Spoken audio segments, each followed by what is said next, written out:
Pagi di rumah itu selalu dimulai dengan suara sendok beradu dengan piring. Bukan karena terburu-buru, tapi karena Aisyah sudah terbiasa bangun sebelum matahari benar-benar terbit. Jam di dinding baru menunjukkan pukul 4:20. Aisyah menggulung lengan bajunya, menyalakan kompor, lalu mulai menanak nasi.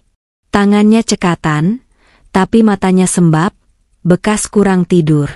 Semalam Raka pulang hampir tengah malam.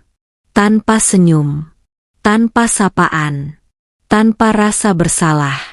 Saat sarapan tersaji, Raka duduk dengan wajah datar.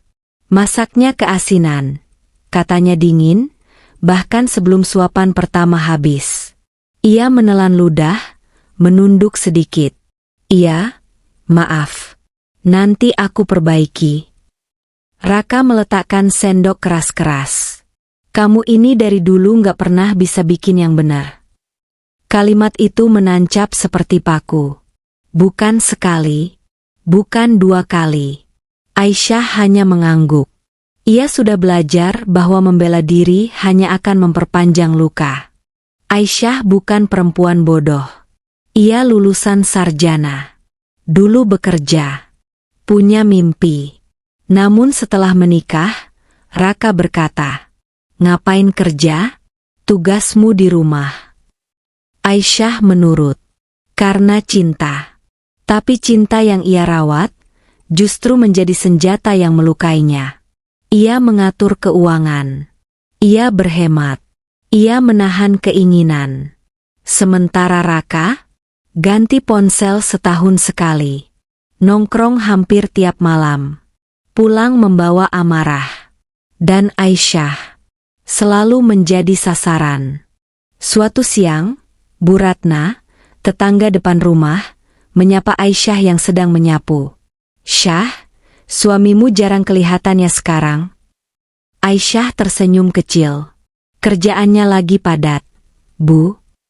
Bu Ratna menjawab. "Padat sama alasan." Aisyah tertawa kecil. Tawa yang lebih mirip penyangga agar air mata tidak jatuh. Bu Ratna memang ember. Tapi hatinya hangat.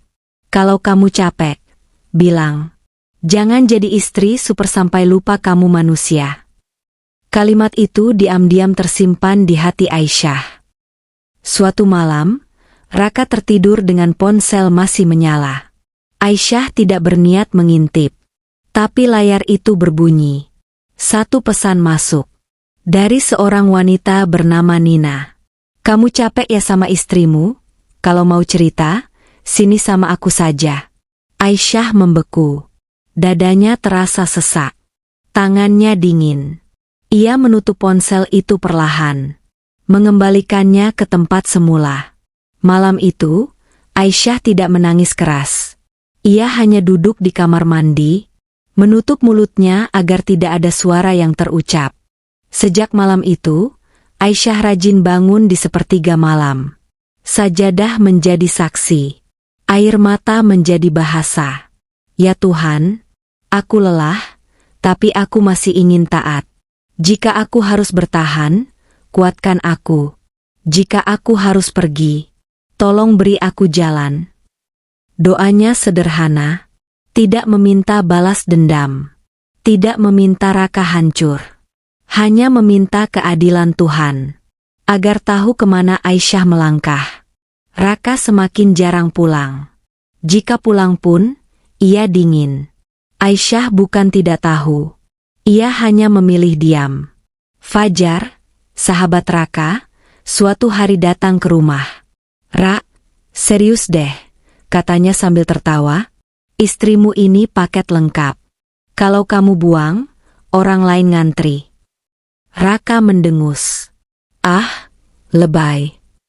Fajar menatap Aisyah. "Mbak Yu, sabarnya jangan kebablasan.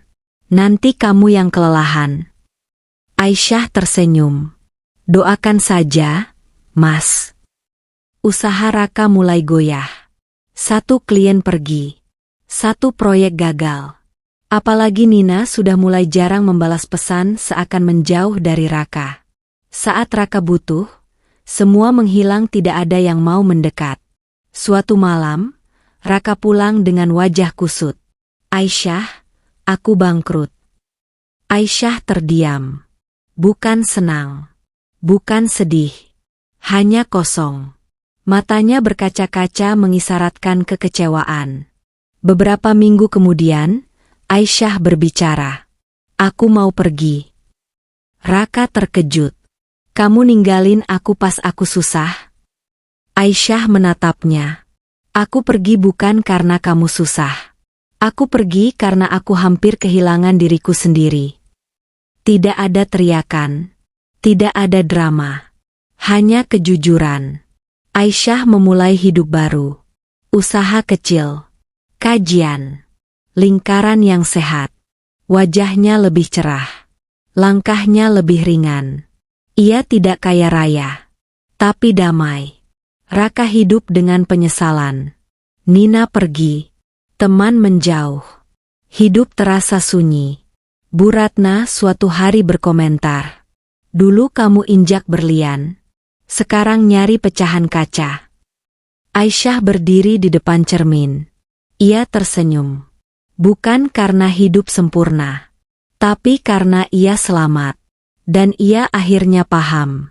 Kesabaran bukan berarti membiarkan diri dihancurkan.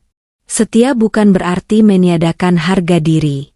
Dan doa, selalu tahu kemana harus pulang. Setelah pergi dari rumah itu, hidup Aisyah tidak serta-merta menjadi mudah. Ia menyewa kamar kecil di pinggir kota. Tidak mewah, tapi cukup. Yang berbeda hanya satu.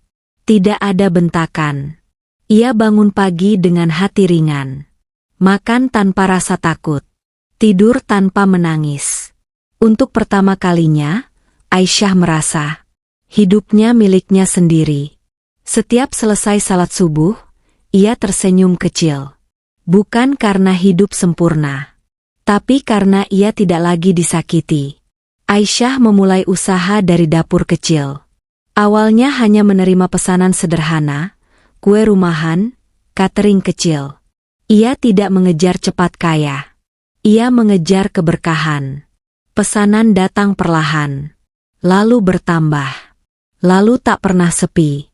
Orang-orang suka bukan hanya rasanya, tapi ketulusan yang terasa. Bu Ratna pernah berkata sambil tertawa. Ini bukan kue, Syah, ini doa yang bisa dimakan. Aisyah tertawa. Tawa yang kini benar-benar jujur.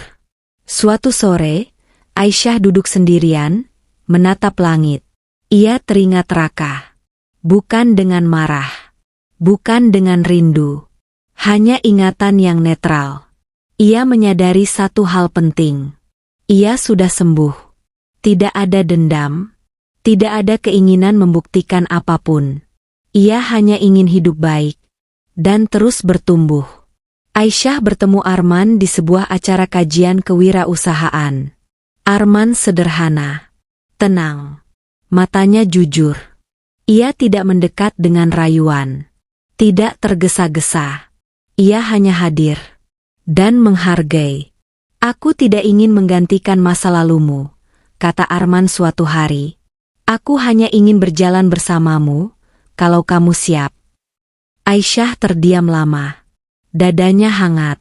Untuk pertama kalinya, ia tidak merasa takut pada cinta. Pernikahan Aisyah dan Arman sederhana. Tanpa pesta besar. Tanpa pamer kebahagiaan. Tapi penuh doa. Arman tidak pernah meninggikan suara. Tidak pernah merendahkan. Tidak pernah membuat Aisyah merasa kecil. Jika Aisyah lelah, Arman berkata, istirahatlah. Aku di sini. Jika Aisyah sedih, Arman berkata, menangislah. Aku dengar. Aisyah akhirnya mengerti. Cinta tidak seharusnya menyakitkan. Di suatu pagi, Aisyah berdiri di dapur yang lebih luas. Usahanya berkembang. Hidupnya stabil. Hatinya damai.